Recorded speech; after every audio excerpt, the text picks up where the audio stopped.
Una carta a García. Este corto ensayo, Una carta a García, lo escribí en una sola hora, una tarde después de la comida, el 22 de febrero de 1899, día en el que se conmemoraba el nacimiento de Washington. La edición correspondiente al mes de marzo de la revista Philistine iba a entregar en prensa. Nació como brote entusiasta de mi corazón, tras un día en que había agotado mis fuerzas tratando de convencer a algunos aldeanos indolentes para que abandonasen su estado comatoso por un trabajo activo. Pero la verdadera inspiración brotó al calor de una discusión mientras bebí una taza de té con mi hijo Bert, quien sostenía que el verdadero héroe de la guerra de Cuba había sido Rowan, quien, por sí solo, había realizado la más importante hazaña. Había llevado la carta a García. Fue una idea inspiradora.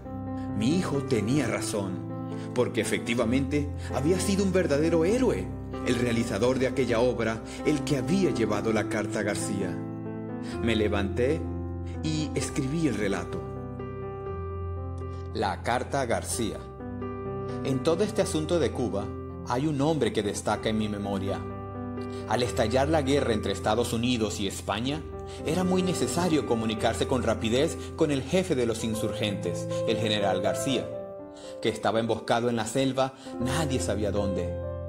No era posible comunicarse con él por telégrafo ni por otro medio, pero el presidente necesitaba comunicarse con él de inmediato. ¿Qué hacer? Alguien le dijo al presidente: hay un tal Rowan quien encontrará a García, si es que esto es posible.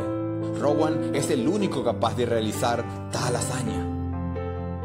Buscaron a Rowan y se le entregó la carta dirigida a García. No voy a contar en detalle cómo el tal Rowan tomó la carta, la guardó en una bolsa impermeable junto a su pecho y en 4 días, en una pequeña barca, llegó a Cuba.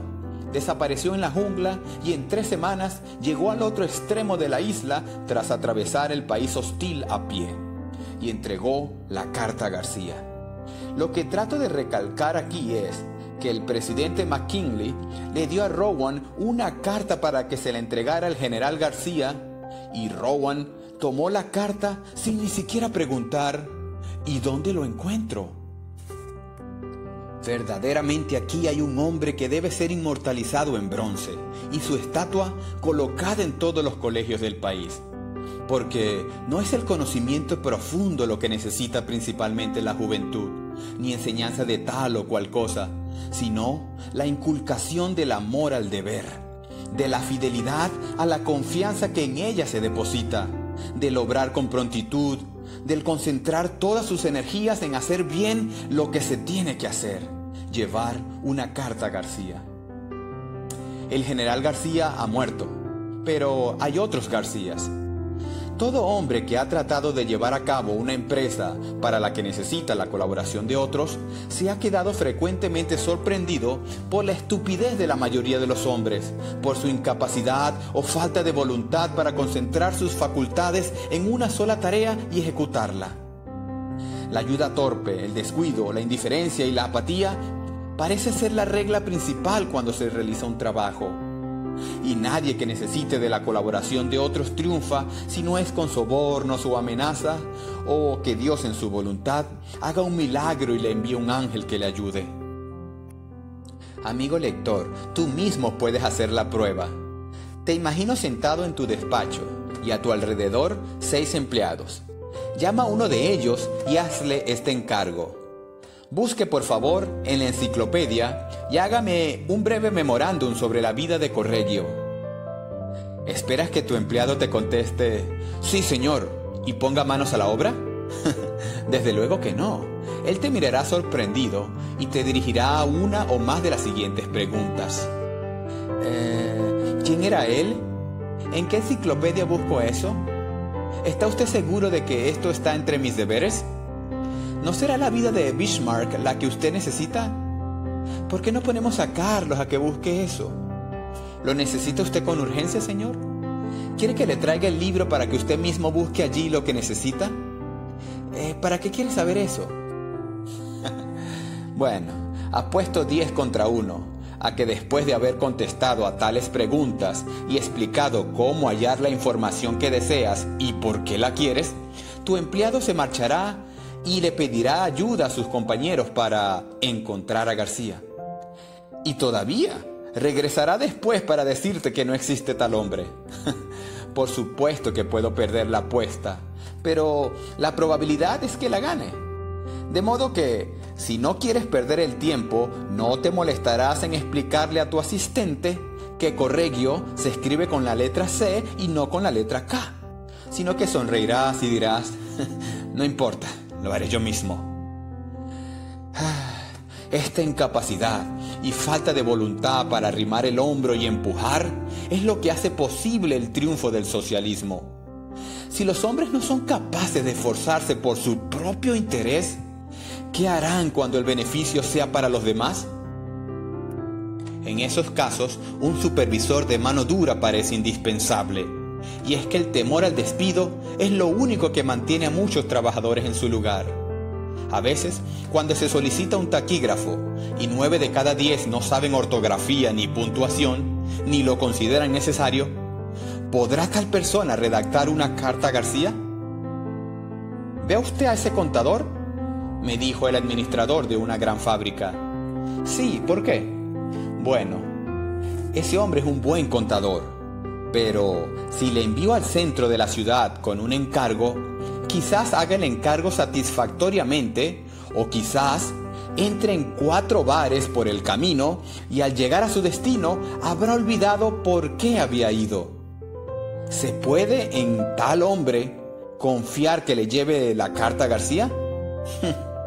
Mire, recientemente oímos muchas expresiones de simpatía y compasión hacia los abusados y explotados esclavos del salario y los pobres en búsqueda desesperada de empleo, a menudo acompañadas de duras palabras dirigidas a los que tienen el poder. Pero nada se dice del patrón que se hace viejo antes de tiempo por su vano esfuerzo tratando de conseguir que empleados vagos y desinteresados hagan un trabajo inteligente. Y tampoco nada se dice de su paciente esfuerzo con empleados que dejan de trabajar en cuanto el patrón se da la espalda. En todo negocio y fábrica hay un constante proceso de selección en marcha. El jefe continuamente tiene que despedir empleados que han demostrado su incapacidad para defender los intereses del negocio, y otros nuevos empleados toman su lugar.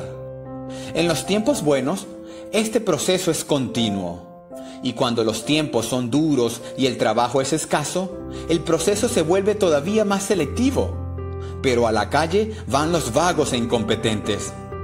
Por la cuenta que le trae, el empresario retiene a los mejores, los capaces de llevarle una carta a García. Mire, conozco a un individuo que se haya dotado de cualidades y aptitudes verdaderamente sorprendentes, pero carece de la habilidad necesaria para manejar sus propios negocios y que es absolutamente inservible para los demás. Sufre la monomanía de que sus jefes lo tiranizan y tratan de oprimirlo. No sabe dar órdenes ni siquiera recibirlas. Si se le entrega una carta a García, su respuesta sería: llévela usted. Mire, actualmente este individuo recorre las calles en busca de trabajo, sin más protección que un deshilachado abrigo. Nadie que le conozca se atreve a darle empleo porque es un descontento y un alborotador. Es impermeable a todo tipo de razones y lo único que entiende es un puntapié. Por supuesto que una persona tan deforme desde el punto de vista moral merece la misma compasión que un lisiado físico. Pero en nuestra compasión no dejemos de derramar una lágrima por aquellos que luchan por hacer grandes tareas, cuyas horas de trabajo no terminan con el toque del silbato y cuyo pelo encanece rápidamente con su esfuerzo por contener la indiferencia, imbecilidad e ingratitud de aquellos que, si no fuera por el esfuerzo e iniciativa de estos hombres, estarían sin vivienda y sin comida. ¿Son demasiado severos los términos en que acabo de expresarme? Tal vez sí, pero cuando todo el mundo ha prodigado su compasión por el proletariado inepto, yo quiero decir una palabra de simpatía por el hombre que ha triunfado, el hombre que ha luchado con grandes obstáculos, ha sabido dirigir los esfuerzos de otros y después de haber triunfado no le queda más que la satisfacción del trabajo bien hecho. Yo he trabajado de jornalero y también he tenido a otros trabajando para mí, y sé que ambas partes tienen sus razones. La pobreza de por sí no reviste excelencia alguna, ni el vestir harapos es una recomendación. Hay que recordar que no todos los patrones son tiranos, así como también que no todos los pobres son virtuosos. Yo admiro de todo corazón al hombre que cumple con su deber, tanto cuando está ausente el jefe como cuando está presente. Y el hombre que, cuando le entregan una carta para García, calladamente la toma sin hacer preguntas estúpidas, ni tener en la idea de tirarla a la basura, ni hacer otra cosa que entregarla a su destinatario. Este hombre nunca será despedido ni tendrá que hacer huelga para obtener un mejor salario. La historia de la civilización es una larga y ardua búsqueda de este tipo de personas. Lo que este hombre pida se le dará. Se le necesita y se le busca en todo pueblo y ciudad, en toda oficina, tienda, fábrica y negocio. Se le necesita de forma apremiante. El hombre capaz de llevar una carta a García.